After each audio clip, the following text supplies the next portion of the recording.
क्या आपने कभी यक्षिणी का नाम सुना है? यक्षिणी एक रहस्य से भरा हुआ शब्द है। भारतीय तंत्र शास्त्र में यक्षिणियों को एक ऐसी शक्ति माना गया है जो अस्त्रल वर्ल्ड में रहती हैं।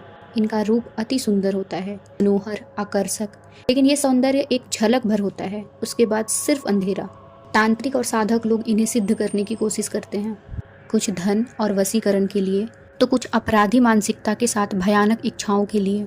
ये कहा जाता है कि अगर कोई व्यक्ति किसी यक्षिणी को सिद्ध कर लेता है तो वह उसके जीवन की हर इच्छा पूरी कर सकती है, धन, दौलत, सौंदर्य या किसी व्यक्ति को वश में करना। लेकिन अगर सिद्धि में थोड़ी भी चूक हो जाए तो यक्षिणी का प्रकोप साधक के जीवन को नरक बना देता है।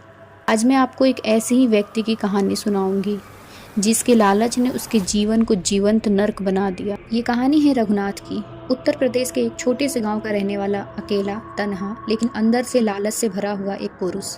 उसका केवल एक ही सपना था, अमीर बनना, किसी भी हालत में। रघुनाथ को एक दिन एक पुराना तांत्रिक मिला, घास से भरा शमशान घाट में। उसने रघुनाथ को एक राज बताया, यक्षिणी सिद्ध का राज। तांत्रिक ने कहा, 84 रात तक एक पुराने पीपल के पेड़ के नीचे नंगे शरीर मंत्र जाप के साथ एक निश्चित समय पर बैठना होगा। कोई गलती नहीं, वरना मौत भी आसान लगेगी। रघुनाथ ने बिना सोचे समझे वो तंत्र क्रिया शुरू कर दी।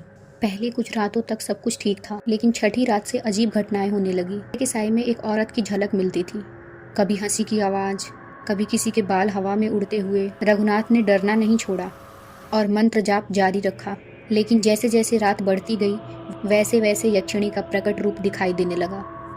84वीं रात अंत की रात थी। रघुनाथ ने अपनी आंखों से उस यक्षिणी को देखा। वो सुंदरता का एक जीवंत रूप थी, लाल साड़ी में, गहरे काजल, खूबसूरत आंखें, लेकिन उन आंखों में एक गहरा अंधेरा था। यक्षिणी मुस्कुराई और बोली, तुमने मुझे सिद्ध किया है रघुनाथ, अब तुम मेरी इच्छा के अधीन हो। रघुनाथ खुश था, उसे लगा उसकी जीत हो गई। उसने एक भूल कर दी थी, मंत्र के अंतिम चरण में उसने एक शब्द गलत बोला था। अगले दिन रघुनाथ लापता हो गया। गांव में लोग कहते हैं उसकी आवाज रात को पीपल के पेड़ के पास से आती है। कभी कोई चिल्लाता है, कभी कोई रोता है। कुछ लोग कहते हैं उन्होंने एक औरत को देखा है पीपल के पेड़ के पास, लाल साड़ी में, बाल खुले हुए।